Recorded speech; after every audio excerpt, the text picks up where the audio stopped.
Hi guys, good morning. তো তোমাদের সবাই জানো যে September to October, mainly September is the best month for reporting bougainvillea. So আমি এখানে তাই করছি, মানে যে ফুলগুলো রয়েছে কায়াটাতে ব্লুমিং রিপিটেডলি হয়, অনেকে বলছে ইয়ারলি ব্লুম করে, বাট একদমই না। কায়াটা ফুল কেটে দিলে আবার ফুল চলে আসে, তো সেরকমভাবে এখানে অনেক ফুল চলে এসেছে, বাট ফুলগুলো ফোটা অনেক দিন হয়ে গেছে।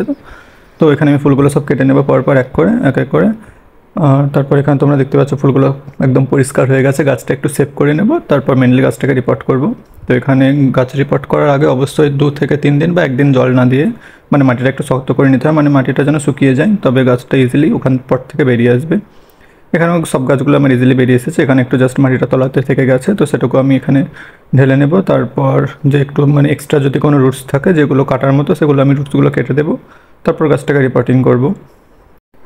তো এখানে আমি আরেকটু মাটি ছাড়িয়ে নেব। রুট বলটা ঠিক রাখতে হবে, খুব বেশি মাটি ছাড়িয়ে নেওয়া যাবে না, তাহলে গাছ স্ট্রেসে যেতে পারে। তাই আমি অল্প একটু মাটিটা ছাড়িয়ে নেব, যাতে এই মাটিটার বদলে আমি যে নতুন মাটি বা সার মিশ্রিত যে মাটিটা দেবো সেটা যেন এই জায়গাতে পড়ে।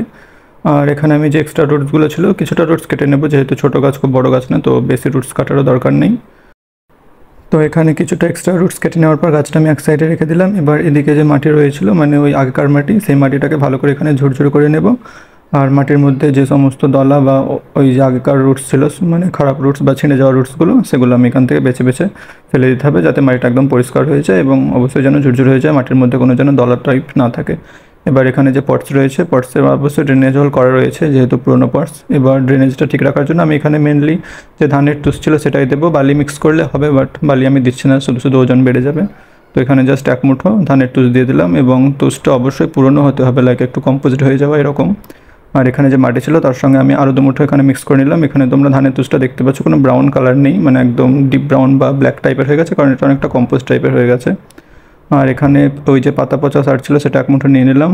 আর পাতা পচা সার মেনলি ওই বাগানের যে অবশিষ্ট পাতাগুলো থাকে সেগুলো আমি এক জায়গায় জড়ো করে রাখা হয়, সেখান থেকে ওটা পাতা পচা সারটা নর্মালি হয়ে যায়। তো তারপর এখানে পাতা পচা সারটা মিক্স করে নেওয়ার পর এখানে ওই যে হাড়গুঁড়ো, সিংকুচি, নিমখোল 3টে মিক্স করে অনেক দিন থেকে রাখা ছিল, তার কিছুটা অংশ মানে এক মুঠো মতো এখানে নিয়ে নেবো, এটাও এখানে দিয়ে দেবো। তো তারপর এখানে অ্যাড করে নেব সবথেকে গুরুত্বপূর্ণ জিনিস, সেটা হচ্ছে ফেরোম্যাগ। তো কায়াটা তোমরা সবাই জানো খুব ক্লোরোসিস হয়ে থাকে, তো তার জন্য আমাদেরকে অবশ্যই ফেরোম্যাগ এখানে ইউজ করতে হবে। তারপর এখানে নিয়ে নিব ট্রাইকোডার্মা ভিরিডি। এটা এখনও দেওয়া হয়নি, তো এটা দিয়ে নিচ্ছি। ফেরোম্যাগটা ভিডিওতে রেকর্ড হয়নি, তাই ওটা দিলাম না, ওটা অলরেডি দেওয়া হয়ে গেছে। তো এখানে ট্রাইকোডার্মা ভিরিডিটা কিছুটা পরিমাণ দিয়ে নেব। ট্রাইকোডার্মা ভিরিডিটা দিলে মেনলি মাটির মধ্যে যে ফাঙ্গাসের ব্যাপারটা থাকে সেগুলো হবে না। তো তারপর এখানে কিছুটা পরিমাণ 10-26-26 এবং ডিএপি দিয়ে নেব। যেহেতু একবারই রিপোর্ট করছি, এখন 1 বছর বা 2 বছর কোনো রিপোর্ট করব না, তাই সমস্ত খাবারই দিয়ে রাখলাম এখানে। ফলিয়েজের উপর যতটা স্প্রে করা হোক না কেন, মাটিতে দেওয়া থাকলে অবশ্যই সেটা বেটার হয়। আর তারপর এখানে এগুলো ভালো করে মিক্স করে নেব এবং গাছটা রিপোর্ট করে দেবো। এখানে ভালো করে মাটিটা মিক্স করে নিতে হবে, যাতে সব সার টার যেগুলো দেওয়া হয়েছিল ভালো করে মিক্স হয়ে যায়। তো এখানে মিক্স করে নেওয়ার পর ওই যে বালতি ছিল, তারপর বালতিতে আমি ইউজ করি, যেহেতু টব এখন এদিকে পাওয়া যায় না, তো তারপর ওইদিকে ড্রেনেজের জন্য দেওয়াই আছে, ওই ধানের টুস দেওয়া ছিল। তো তারপর জাস্ট নর্মালি কিছুটা মাটি দিয়ে দেবো এবং তারপর গাছটা বসিয়ে দেবো। গাছটা ঠিকঠাকভাবে বসাতে হবে, লাইক সোজা যেন হয়ে থাকে, বেঁকে টেকে না যায়, তো সেটা খেয়াল রেখে গাছটা বসিয়ে নেওয়ার পর বাকি যে মাটিটা ছিল সেটা ওইখানে দিয়ে দেবো। আর আমি এখানে আবারও রিপিট করছি, যেহেতু টাইম রয়েছে কিছুটা, তো ফেরোম্যাগ অবশ্যই ইউজ করবে, কারণ ফলিয়েজের উপর স্প্রে করে যতটা প্রভাব পাওয়া যায় তার থেকে বেটার হবে যদি মাটিতে থাকে অলরেডি। তো রিপোর্ট করা হয়ে গেছে। এখানে আমি এবার কিছুটা পরিমাণ ওই হিউমিক অ্যাসিড আর এপসাম সল্ট মিক্স করে জলে মিক্স করে সেই জলটা গাছে দিয়ে দেবো, যাতে মানে রিপোর্ট করলাম যেহেতু, তাই গাছটা স্ট্রেস পাবে না। তার জন্য এখানে কিছুটা পরিমাণ জল নিয়ে তার সঙ্গে ফেরোম্যাগ বলছি সরি, ওই হিউমিক অ্যাসিড আর এপসাম সল্ট নিয়ে গাছটাতে দিয়ে দেবো। ফেরোম্যাগ এতটা ইম্পর্টেন্ট, বারবার ফেরোম্যাগই বেরোচ্ছে। তো এখানে অল্প পরিমাণ, যেহেতু একটা গাছের জন্য অল্প পরিমাণ নিচ্ছি হিউমিক অ্যাসিড আর ওই এপসাম সল্টটা দিয়ে গাছে জলটা দিয়ে নেব। এবং তারপর তোমরা চাইলে গাছটাকে শেডেও রাখতে পারো, অ্যান্ড শেডে রাখাটাই বেটার হবে, যেহেতু রিপোর্ট করলাম, বাইরে রোদে রাখাটা ঠিক হবে না।